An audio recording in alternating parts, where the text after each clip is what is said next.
الشيطان الرجيم. والضحى والليل إذا سجى ما ودعك ربك وما قلى وللآخرة خير لك من الأولى وللآخرة خير لك من الأولى ولسوف يعطيك ربك فترضى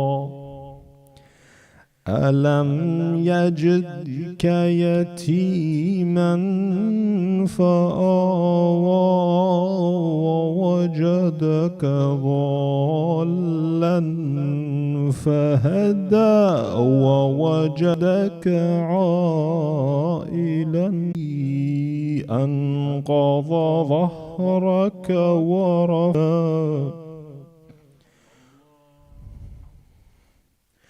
ورفعنا لك ذكرك فإن العسر يسرا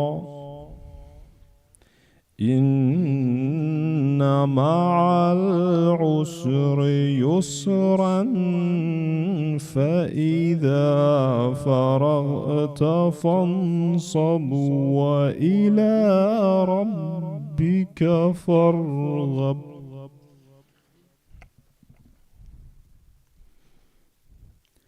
بسم الله الرحمن الرحيم والتين والزيتون وطور سنين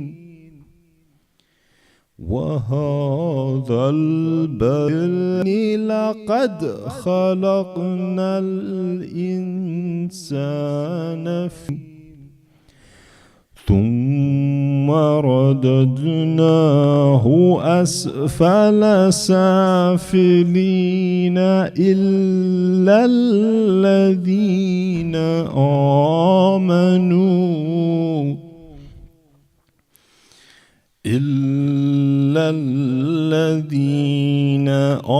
آمنوا وعملوا الصالحات فلهم أجر غير ممنون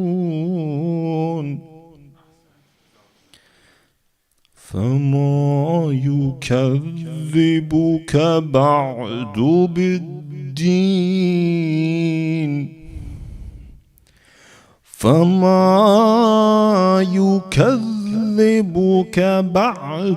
بالدين أليس الله بأحكم الحاكمين أليس الله بأحكم الحاكمين. صدق الله العلي العظيم.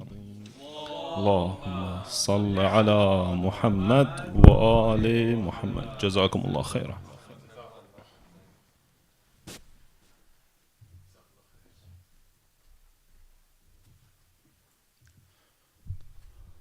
صلوا على محمد وآل محمد.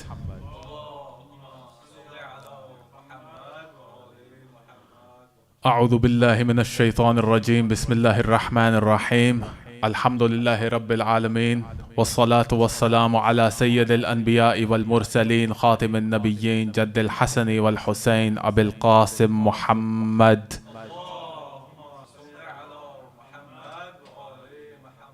وعلى أهل بيته الطيبين الطاهرين المعصومين المكرمين الذين أذهب الله عنهم الرجس وطهرهم تطهيرا.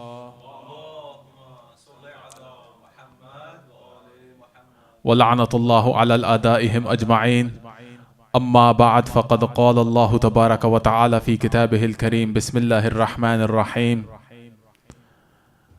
والعصر إن الإنسان لفي خسر إلا الذين آمنوا وعملوا الصالحات وتواصوا بالحق وتواصوا بالصبر صدق الله العلي العظيم. In the name of Allah, the most gracious, the most merciful. Assalamu alaikum jami'an wa rahmatullahi wa barakatuh.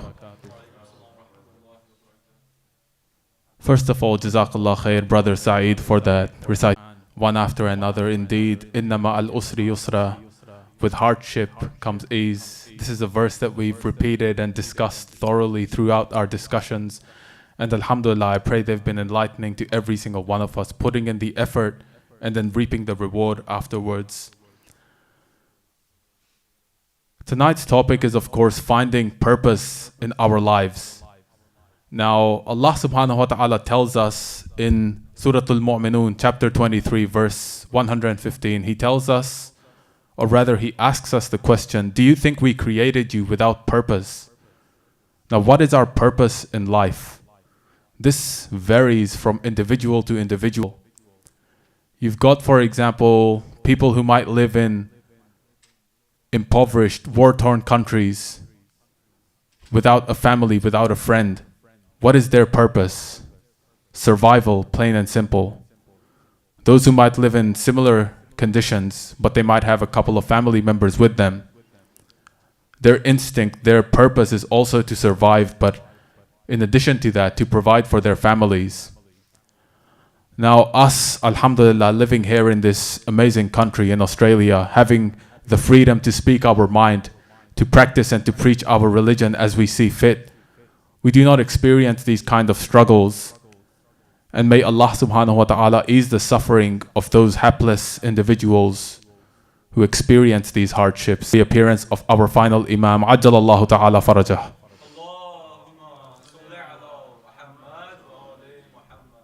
Now we experience a different kind of test. And that is one of the primary tests, finding a meaningful and substantive purpose in our lives. Because oftentimes, because we do not have to struggle to survive, because we do not sleep every night, wondering if we'll wake up in the morning, because we do not have to fear bombs and bullets flying towards us, because of that, it's easy for us to find a simple and convenient set of actions or habits in our journey through life, because we do not have to struggle. And so we find many individuals, particularly youngsters, and nowadays even the elderly, they find themselves bogged down in things like television programs, in things like social media, and in particular video games, for example. This is a big issue that's prevalent amongst our young brothers and perhaps our sisters as well. Video games. You have games, for example, Fortnite, Counter-Strike. We all hear about this, FIFA. Very fun to play, and I can see some of the brothers smiling, and that smile reveals your guilt, but that's okay. So we play these games, and the question we have to ask ourselves is, what is the end goal? We might want to get a really high score. We play a game, we score 1 million. We're very happy. And then we keep playing and keep playing because we want to beat that goal. Then we get 1.2 million. And for the next 5 minutes, we're happy, we're proud of ourselves. 5 minutes later, that pride, that happiness disappears. And once again, we want to beat that goal again. Then 2 million, then 2.5 million. And on it goes until we're bored of that game. We start a new game, and we repeat the same cycle. And we find ourselves trapped in this timeless loop, just engaging in activity that is mundane and meaningless. Now, just to pause for 1 second, there's nothing wrong with playing video games or television programs in and of themselves. The problem arises when these become toxic, they become addictive, so much so that we're just drowning ourselves in this kind of activity. It reaches a point sometimes, you're so addicted to a game, the internet blacks out in your house. And you panic, you're terrified, you get angry and you start breaking things because you want to play that game so badly. And the people around you are looking at you thinking, what's wrong with this guy? It's just a game. Your life doesn't depend on it. But many people, they reach that point because they're so dependent on these kinds of things. Again, there's a fine balance that you need in our lives, that we all need it in our lives. We might be someone who's very good at playing games. We might be one of the top 5 players in FIFA in the world. YouTube channel with 1 million subscribers. We have a Patreon channel with all these different, and we're out there in the world. We're supposedly living the dream, all the glory, all the fame, all the money. But ultimately, even then, as the time passes on, you're killing yourself from the inside, and eventually you ask yourself the question, what am I doing? What am I doing with my life? You know, so we find ourselves in these situations often and often. Now, there's a contrast between that kind of activity and something that actually has meaning. Take, for example, constructing a building. You have a vision in your mind. You draw the blueprints of that vision. You work with your team in order to construct that building. And once it's done, once you've constructed that building, I believe we have a couple of people here in that industry, construction.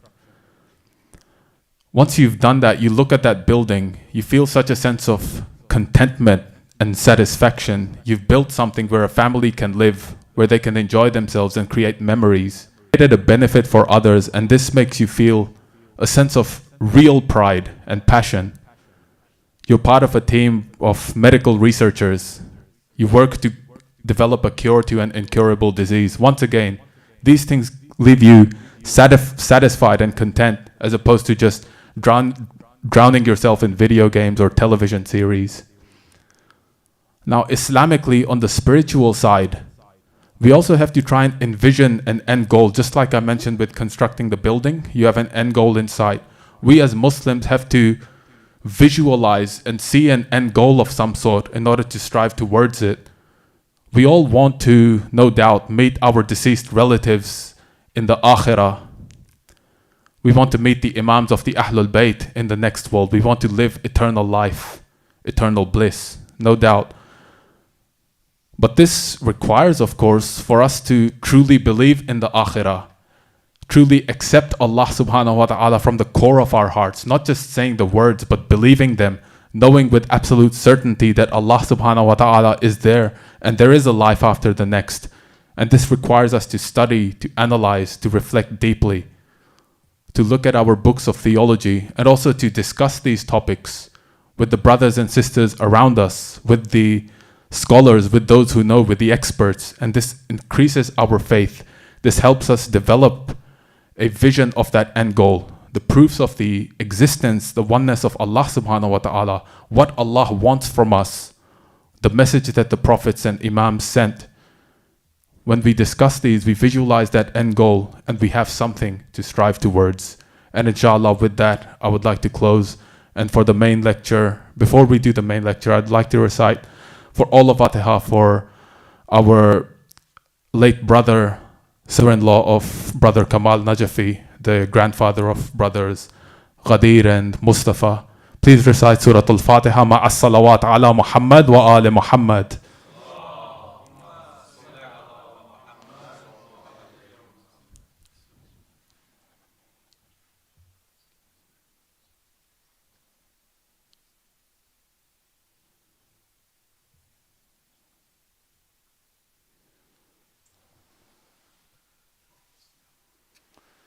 With that, inshallah, I'd like to invite our beloved Hajj Mustafa to deliver the main lecture. Please welcome him with 3 loud salawat ala Muhammad wa ala Muhammad.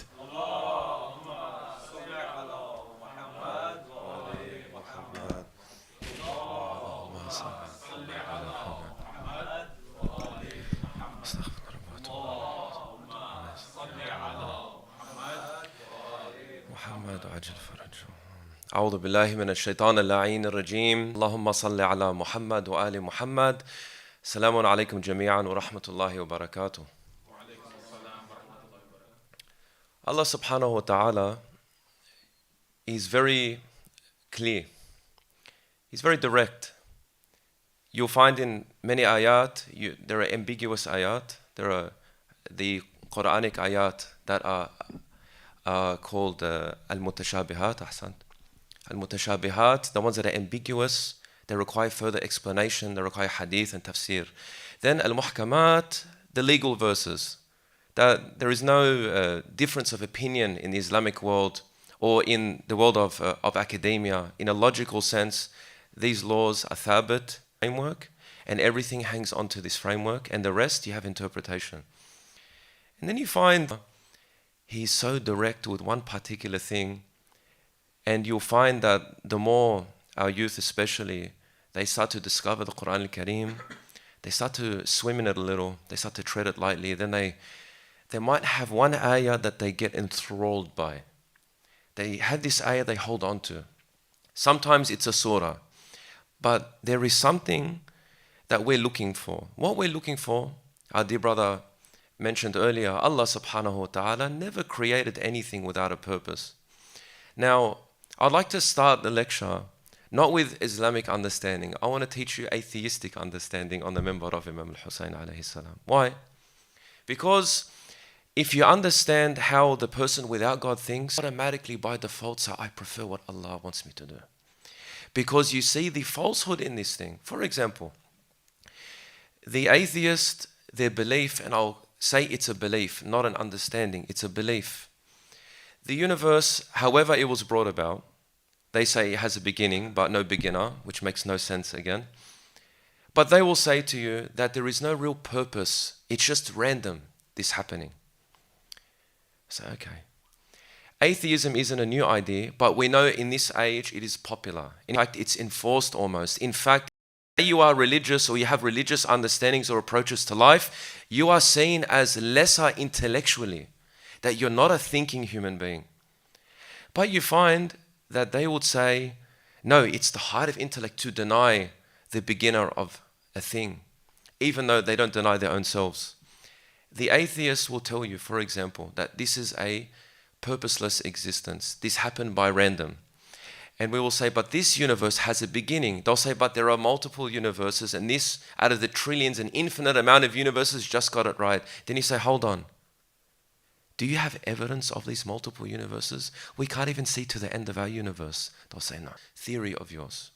Okay. Khair inshallah. If you're going to have a worldview, it has to support you as a human being. It has to be adaptable with your life. It has to have no contradiction in the human soul, whatever human being you are, wherever you're from, whatever religion you are, whatever non-religion you are. So when you birth in the minds of people that this is a purposeless existence, that means when tragedy befalls you, there is no reason for it. It's just a random occurrence. How does that support the psychology of a human being? It puts you into nihilism. When you're successful, you're not successful because you took your free will and your strength and your juhd, your hard work into something. No. It is because genetically you were predisposed by tens or hundreds of people before you to give you that ability. And also it was just the cause and effect of chemicals in your brain. In other words, everything I'm saying now is not because I gave it some thought and wrote it down. It's just happening randomly. And you're listening to it randomly, and somehow meaning is happening randomly. And when you leave, it has no meaning whatsoever. Now I'll ask a question. If everything is so random, I'm simplifying, of course, just for the time we have. Who is liable when someone commits a crime? You know, the legal system is religious in its nature. Not in the sense that the laws align with the laws of God, no. But in the sense that it relies on a human having free will to do a thing, and there is a law that says you can't, and they do it, so therefore there's a punishment. You see? If I go to the judge, I say, Judge, but genetically, I'm predisposed to have fathers and forefathers, وَالْعَيَاذُ بِاللَّهِ, who are thieves. So it's not my fault. This is the same mentality. Now, Allah subhanahu wa ta'ala, look at the glory and the beauty of how Allah subhanahu wa ta'ala, He talks to our natural state because He created us. It makes perfect sense. The astute parent speaks to their child according to them because they know their child. And we have very little ma'rifah of the human being. Imagine if you're the creator of Bani Adam in its entirety. Allah Azza wa Jalla, He says, وَمَا خَلَقْتُ الْجِنَّ وَالْإِنسِ إِلَّا لِيَعْبُدُونَ. Now, He says, I have not created man or jinn except that they worship. Okay. طيب ya Allah, let me sit on the prayer mat all day. This is a funny understanding. This isn't the understanding. This is how people interpret this. Ibadah, worship, inshallah, we're going to continue and we're going to really deconstruct what this all means. But he's saying your purpose, word purpose, is something that is created, particular thing, or the reason for something's existence, or the reason. Instead of being meaningless, it says no, it's the exact opposite. It is so meaningful. And the reason why I created the universe is so that you, human being, do ibadah. Okay. This ibadah, what is this, Ya Allah? What's this ibadah? You created this universe for me? For me to be here, for me to grow. You put this face and this body in this part of the world at this time. So many factors he decided for you. And he says, okay, go do ibadah. What's this ibadah? What is he asking us to do? So you find, if you want to be handed the answer on a silver platter, people search their whole lives. What's my purpose? What am I supposed to do here? Why am I here? It's the old question. Because when you know why you're here, you know exactly what to do every day. Now, Allah's saying, here it is. Okay, Bismillah. Now, us human beings, sometimes we're a bit prideful. When someone tells you, look, this is your purpose, you say, okay, but I want to figure out on my own. I'll come back to you on that one. And we do this with Allah Azza wa Jal. Say, Allah, okay. I've read this verse before. It's a common verse. Every Muslim has heard this verse at some point, at least once. And he'll say, this is your purpose. Khair inshallah. We should know that human beings, we have two types of purpose. We have a general human purpose and we have a specific human purpose. There's no third category. If you can present one, please. There's only two. The general human purpose, the general reason we're here. When you look at the human experience, you don't have to look at any narrations, because these narrations are there to open our eyes to the world that's around us, to see what's really there. Look at this world. Look at the verses of this world, the verses, the ayat in the environment you're in. The purpose, generally speaking, of human being, one is to develop, to grow, to gain an education, to achieve the maximum of health and wealth and well-being. This is a general human purpose. That is why we all go to work. That is why we all gather together. We all support each other as human beings. Human beings, we support each other. Yes, some people are arrogant and selfish and individual, but even those people are living on the khairat, on the goodness of other people that work to keep the lights on, the infrastructure that we live under. We are a gregarian society. And as we say, only Allah is wahidun ahad. Only God is one. The rest of us, we need partners in life. We need people to help us. This is the general human purpose. Our goal is here to be here to support each other, to help humanity move forward. And that's why you find even in the poorest, worst of places in the world, what are they all looking for? They don't accept it. They're trying to make it better, one day at a time, whichever way they can. So fine, that's the general purpose. Now the specific purpose, this is what is interesting to us. Because we all know this, what specific purpose is the interesting one. Because Allah subhanahu wa ta'ala, long ago in the story of your life, decided on your soul to be created. He made that decision. You're a divine decision. Allah looks at you and He says, okay, this soul will come from the back of this father and the womb of this mother, from this culture, from this tribe, in this specific time and place in the world, and the place will be in a specific condition. And I'm putting this soul here, and I'm not going to burden this soul more than it can take. It can take where I put it. And I'm going to put them there, and I'll say, Bismillah. In my name. Let's see what this person does. What's this ibadah? So in that respect, please sallu ala Muhammad wa ali Muhammad.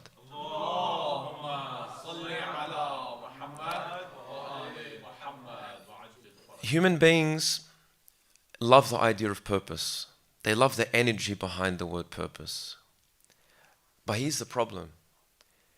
We can discover a purpose, or we can realize our purpose. I'll tell you what I mean by that.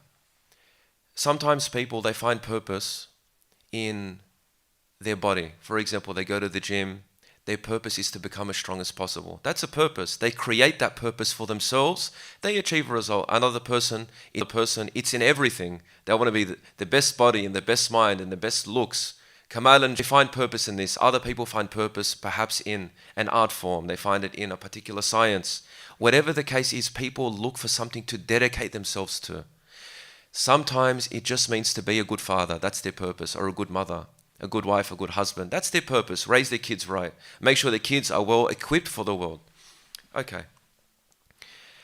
But then someone introduces this idea to you that you're created. And this master of yours actually gave you a specific talent. Only you have. Or very few have. And in fact, I gave it to you. And you're the only person in your circle that has it. So you want to find out what that is, right? And this specific purpose is the thing that will open the doors of your worship of Allah. And inshallah, we're going to understand what's the link between Allah creating us for His worship and then how that meshes in with our purpose in life, and therefore what He created us for, and then us living our purpose takes us to Him and gives us the best dunya and the best akhirah. رَبَّنَا آتِنَا فِي الدُّنْيَا حَسَنَةً وَفِي الْآخِرَةِ حَسَنَةً. We say this all the time. We forget that we're asking goodness in this world. The religion is not suffering in this world. It is building yourself up to cope with anything the world throws at you. You become better than the world. That's why Allah subhanahu wa ta'ala, He says, isn't for a believer.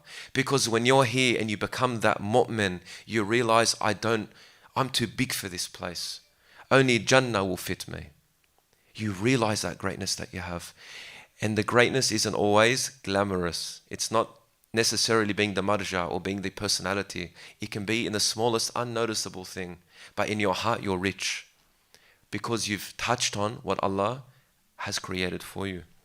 Imam Sadiq alayhi salam, he says the tafsir of this ayah, إِلَّا لِيَعْبُدُونَ يعني لِيَعْرِفُونَ. The purpose is to know. I created you and the jinn so that you may know. But you find in the ayah it says, إِلَّا لِيَعْبُدُونَ. Okay. Who? إِلَّا لِيَعْبُدُونِ. We have ayat that says, He says to worship me. So we'll say, okay, to know Allah, to worship Allah, to know Allah. That's the purpose. But is it just to know Allah? How do we know Allah? There are passages and ways to know Allah. Imam Amir al-Mu'mineen Ali ibn Abi Talib salawatullahi wa salamuhu alayhi, Man arifa nafsa faqad arifa rabbah. Whoever knows, he's the most famous hadith we have. We have scholars that have come up with interpretations. One of our scholars, rahmatullahi alayhi, his name leaves me, he narrated that he has up to, I think, 92 or 93 interpretations of this one hadith. It's very deep. When you know yourself, you observe yourself, you look inside, you sit with yourself, you appreciate who you are. You start realizing that this is a grand space you have inside. Amir al-Mu'mineen alayhi salam, أتزعم أنك جرم صغير وفيك انطوى العالم الأكبر. You think you're insignificant and I've enfolded all of existence inside you. You're so great. The Imam's saying you are so great. You don't realize it yet. Sometimes, especially when we're younger, life will play. The sign of an adult is when play stops and work happens. And you find the most successful people. He's in his 90s. He started trading, I think, at the age of 12. He started trading. Small things, maybe trading in the playground, I'm not sure. But he started trading at the age of 12. A lot of these pro golfers start at the age of 5. We have imams that enter imam at the age of 8 or 5 years old. Isa ibn Maryam alayhi salam, قال إني عبد الله آتاني الكتاب. He gave me the book. وجعلني نبيا. He said this from the cradle. I'm a nabi from the cradle. They don't go through the play stage. They get right into the work, into the purpose. So, inshallah, if you're interested in finding out how do you discover your purpose, sallu ala Muhammad wa ali Muhammad.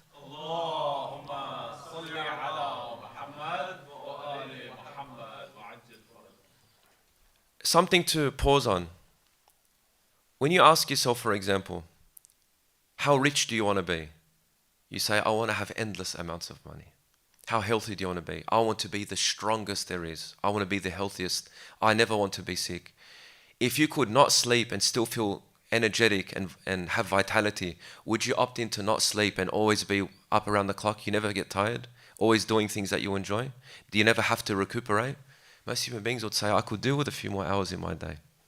In fact, if I don't have to sleep, I could get twice as much done. Or become twice as lazy. It depends on the human you're talking to. Generally speaking, the talab, the request of every nafs is perfection, is kamal. What is the best type of weather? Neither too hot nor too cold. Nice breeze on a sunny day. Don't like the cold, don't like the heat. Okay. What's the best type of car? The most reliable, the fastest, the safest? We always want what's perfect.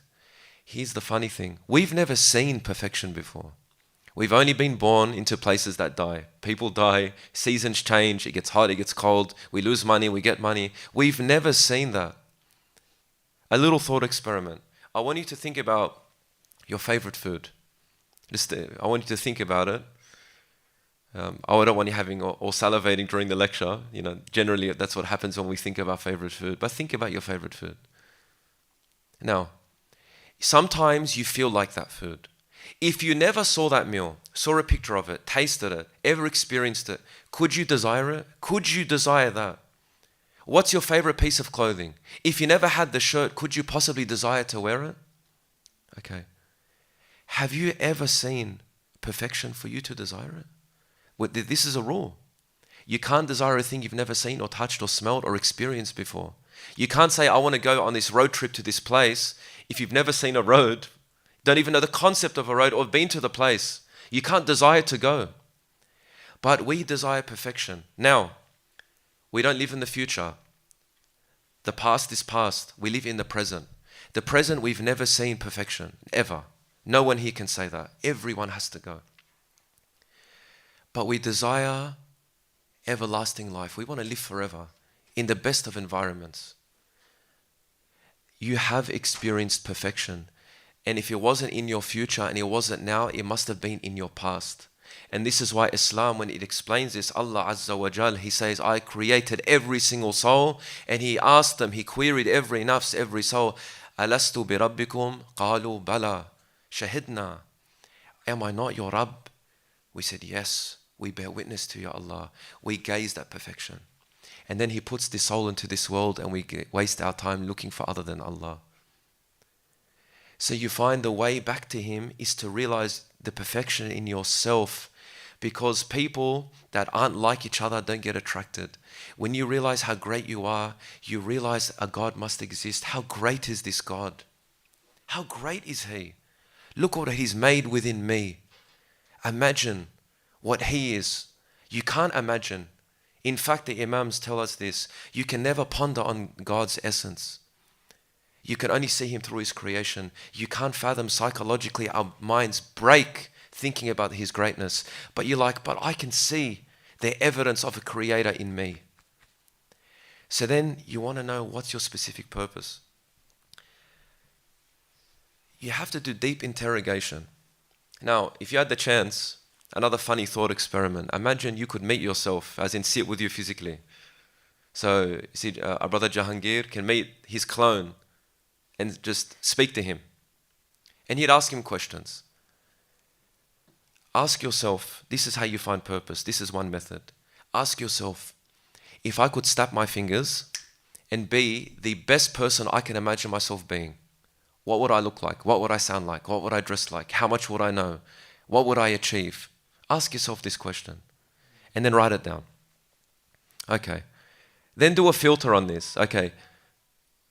Is this in service of Allah Azza wa Jal? Okay, you being the most beautiful man or woman on earth, challenged to see how that can serve as God, unless you're Prophet Yusuf alayhi salam, where his beauty was part of the story, right? But first, write down, what's the ideal you? You might say, it's not physical. Actually, the best me is the person that never gets angry. We all get angry. Maybe that's the best you. Maybe you have a problem. Maybe your problem is, the best me is I don't look at that's muharram to me. Okay, this is a good goal. And you start realizing, I think the best me is I want to design a method of constructing housing for the poor in my country. I have a friend who actually had this dream where he concrete prints homes in Afghanistan. Amazing, absolutely amazing. He prints a home in under 24 hours. The shell, you have to come and fit it out later for the people in building here. So when you note all of these things down, you start to query, okay, what talent do I have? What do I bring to the table that's unique to me? We're all unique. When we sit with each other, there's something subhanallah. I remember I was sitting with a nice scholar, and it was a camp, and Adi Said, he's from Sydney, he's very lovely. He said, I'm going to give a lecture, and we're going to have a discussion so I can learn from you.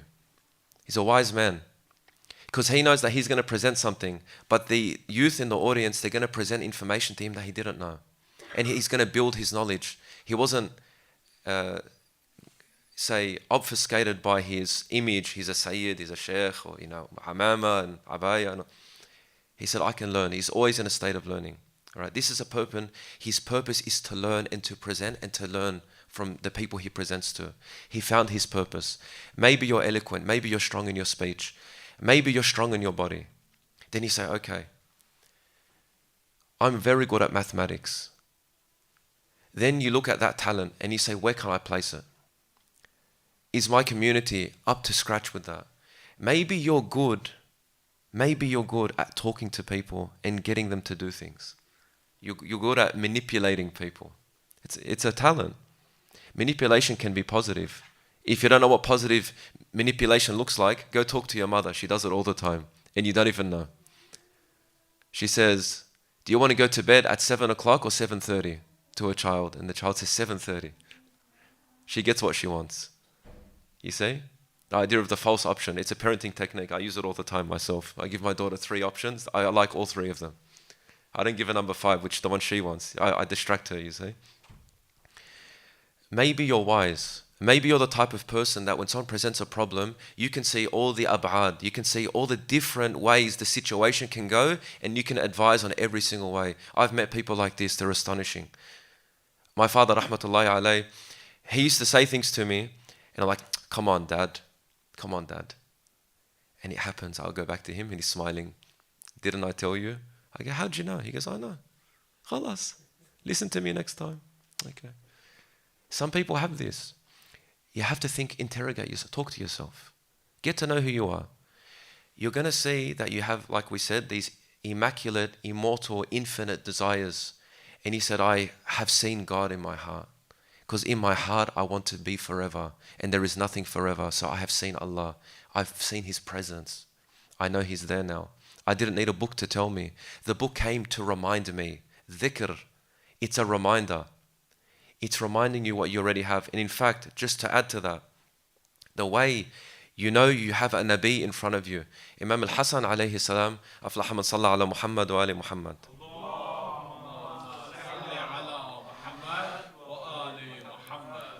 Imam al-Hasan alayhi salam, he says there are 2 types of anbiya. One is the inner Nabi and the outer Nabi. The inner Nabi is your fitrah, that soul we're talking about that God created. And the outer Nabi are the Anbiya. This is narrated on many Imams too, and I believe on Rasulullah sallallahu alayhi wa alayhi.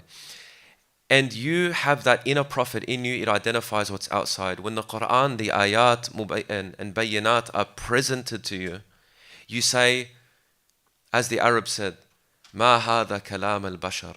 These are not the words of a human being.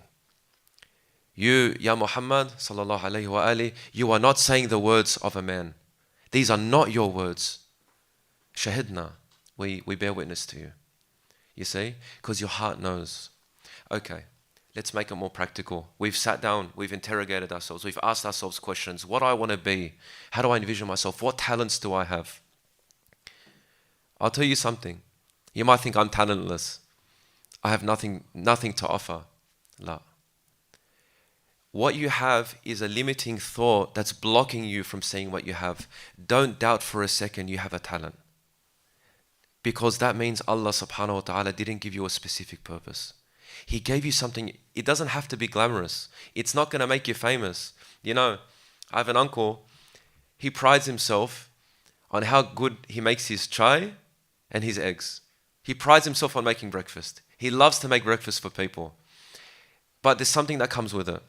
What he actually loves is that affection he gives people. He likes to feed others. It's a very nice quality I like. It's very humble. Someone that's twice my age, or nearly twice my age. I hope he's not listening. Nearly twice my age. But he likes to cook for me. It's very humbling. You find that this one talent does so much for his nafs. It makes him humble, it makes him affectionate, it makes others appreciate him, it makes you pray for him. You wish him well, you know. Jazakallahu khairan, you know, may Allah reward you the best. You see, and that's maybe his little service that he does. He does a lot more, but at least on a personal level, what do you bring to your family's table? What do you do around your friends? You've got a purpose with your friends. You've got a purpose with your family. You've got a purpose at your work. Muslimin, generally speaking, they find a general purpose at work. What's that purpose? The Muslimin, when they go to work, they find their purpose is to present Islam in the best way by being the best worker there. Do you know what happens? Your work is all ibadah. Illa liya'budun. Okay, we take the outward meaning. Yes, you're worshipping at work. You're worshipping in many places. If it's lillah, if it's for Allah Azza wa Jal. And through that, Allah gazes upon you and says, this person is raising the status of my Habib, Al-Mustafa Muhammad sallallahu alayhi wa alihi.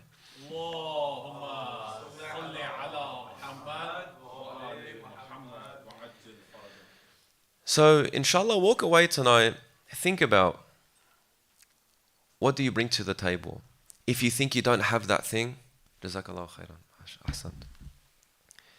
If you don't know what that is, or you think you don't have it, tell yourself, no, you do have it. Argue with yourself. Okay, now we're not asking questions to ourselves, now we're arguing with ourselves. Don't back down. If your friend comes to you, your friend, your best friend, and says to you, I'm a talentless bum, I can't do anything. What are you going to say to your friend? No, don't say that. How can you say this about yourself? You've got so many great qualities. Sah? Is that correct or not?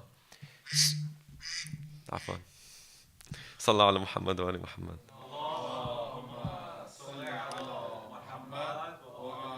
I have that ringtone because it makes my daughter laugh. She likes ducks. You wouldn't speak to your friend that way. So don't speak to yourself in a different way. Speak to yourself like you're an affectionate friend of yourself. You have to like yourself. There's so much to like. How can you like the self that Allah willed? Don't you like Allah's will? Did Allah make a mistake making you? Like yourself. You have many great things to offer. Allah made you. He decided. Think about this. The creator of this universe decided on you to be. He says, kun. You're here. Talk to yourself. Fight those thoughts. And then you realize, you know what? That little thing I'm pretty good at, I'm going to focus on that. Then you start to set goals. How about the things you want to change to be better? Your purpose is to know Allah. The way to know Allah is to purify your heart.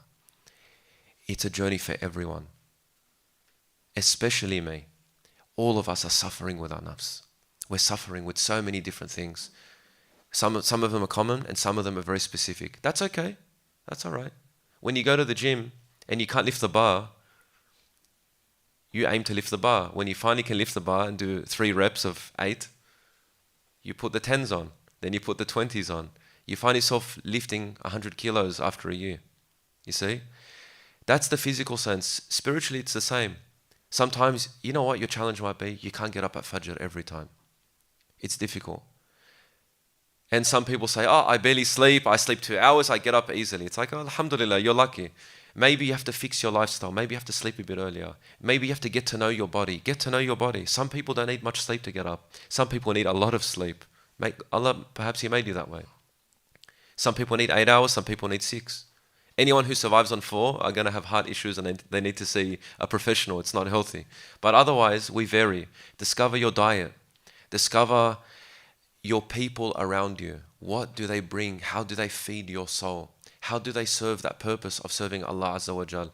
Because ultimately, when the Imam comes, he doesn't just need fighters. Imam Zaman, Ajalallahu Ta'ala Farajahu Sharif,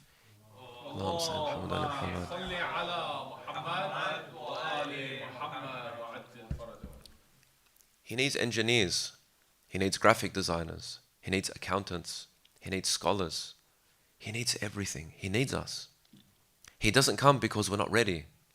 Our preparation is for Him. So our purpose is to get to know Allah. In the famous dua, you say, Ya Allah, let me know You. Because if I don't get to know You, I won't know Rasulullah sallallahu alaihi wasallam. I won't know the Quran. I won't know the Imams of Ahlul Bayt. I won't know the Imam of my time.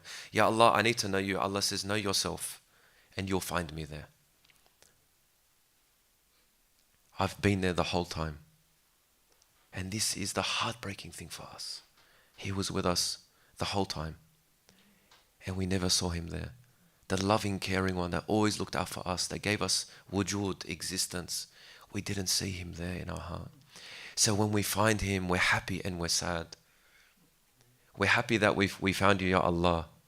We're happy we're on the path to getting closer to You, but I'm sad about all the years that I lost. You see? That's the nadam, that's the sadness of a believer. That's a good sadness. Because that'll prevent you from going back to the days where you were wandering, lost. We ask Allah Azza wa Jal to help us find our purpose, what our specific purpose is. We ask Him to help us find, first and foremost, let's meet our general purpose. Let's do our duties to Allah Azza wa Jal and Ahlul Bayt and the Imam of our time.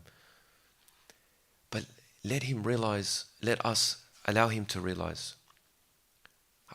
Let Him give us the ability to realize our potential, who we are.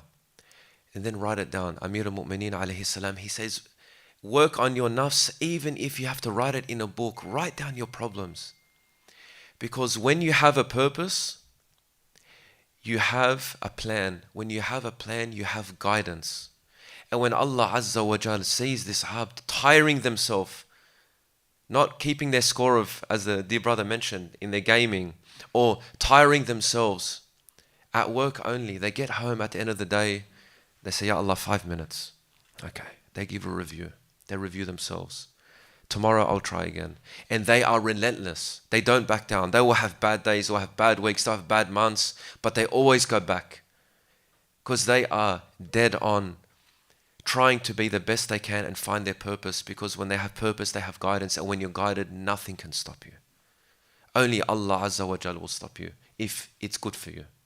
But nothing in this world.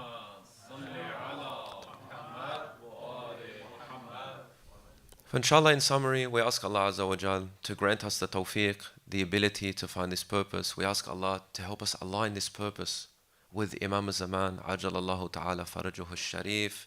And we ask Allah Azza wa Jal, in honor of the Ahlul Bayt alayhi salatu wasalam, that we are ready for the dhuhur.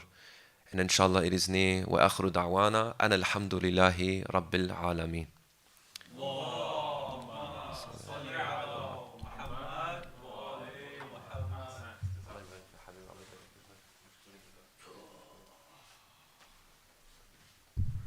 صلوا على محمد وآل محمد.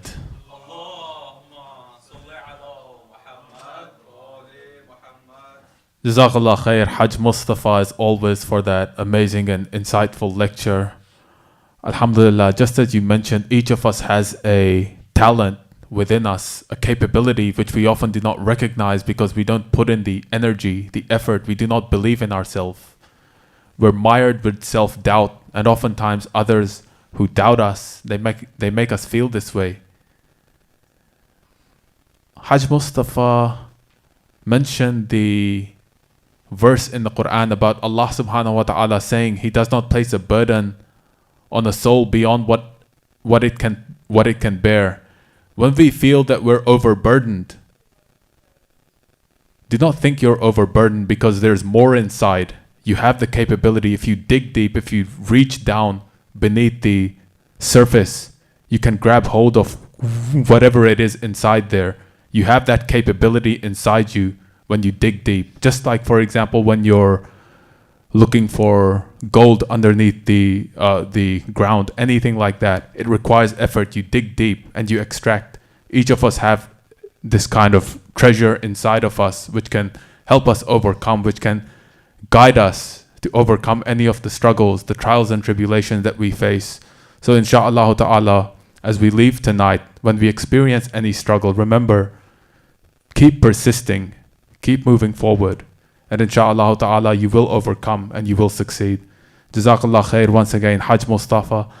And inshallah, for the final segment of the program, I'd like to invite Brother Jahangir Hussain to recite Manqabat in the honor of Hadrat Abu Talib alayhi salatu wasalam, the uncle of the Holy Prophet, whose birth it is. Tomorrow, I believe it's his birth. Sallu ala Muhammad wa ali Muhammad.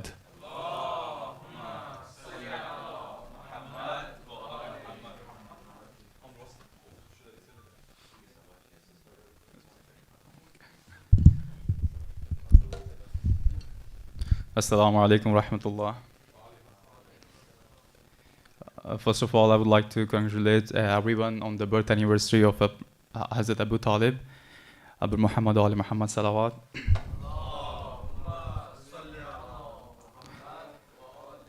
I will be reciting a mankabat on this occasion, which is in Urdu, and also some of the rhymes are in Punjabi. So sorry if someone doesn't understand. So please recite aloud salawat again.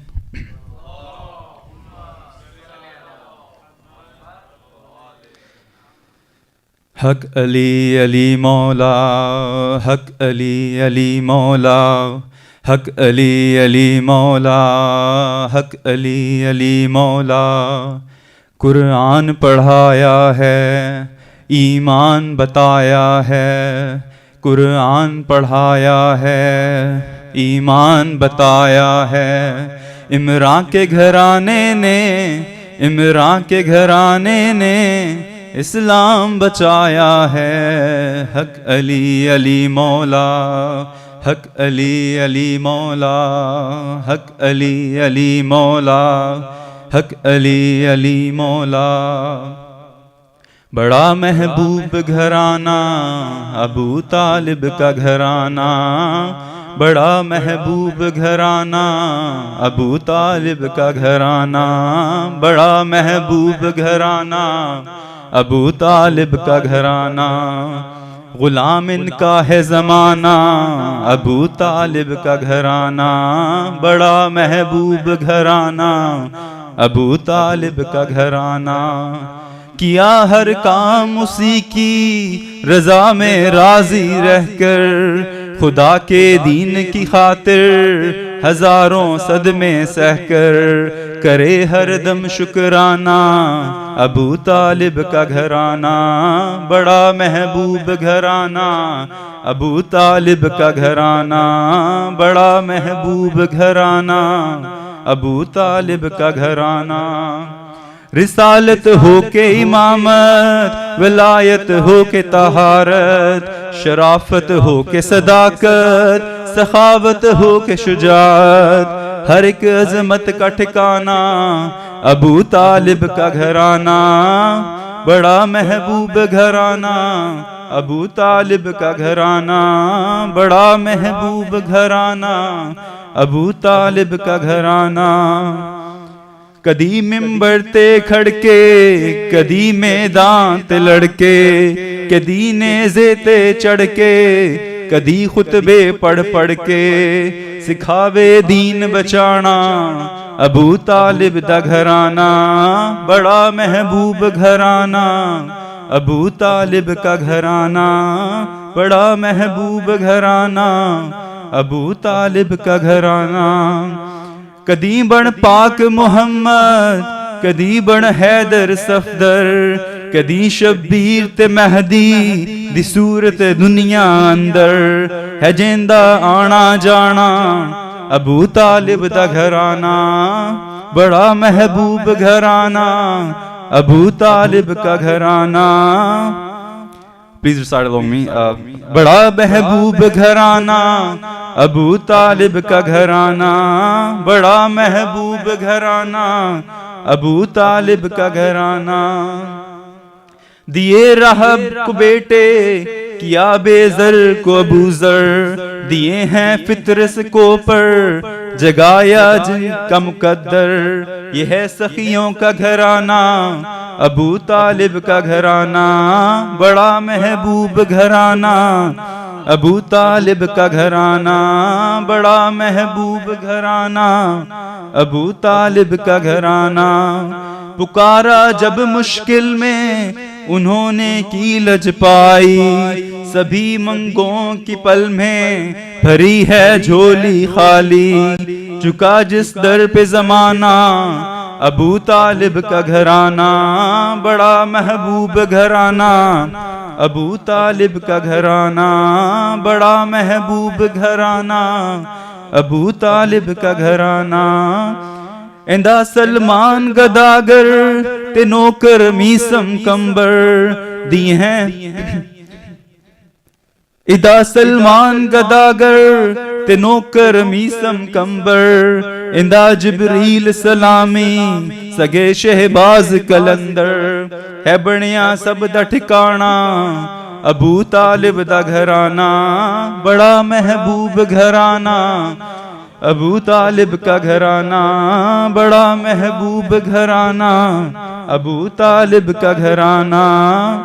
میں پوچھیا تیری جگتے ہے کہ تو کیر ودائی، تے محسن کون ہے صدا اسلام دی آئی، میرا محسن ہے پرانا ابو طالب دا گھرانہ بڑا محبوب گھرانہ، ابو طالب کا گھرانہ بڑا محبوب گھرانہ، ابو طالب کا گھرانہ۔ سفینہ نوح کا ڈولے تو یہ امداد کو آئیں، کبھی نعرے نمرودی کو یہ گلزار بنائیں، شفاعت کا پروانہ ابو طالب کا گھرانہ بڑا محبوب گھرانہ، ابو طالب کا گھرانہ بڑا محبوب گھرانہ، ابو طالب کا گھرانہ۔ بر محمد آل محمد صلوات۔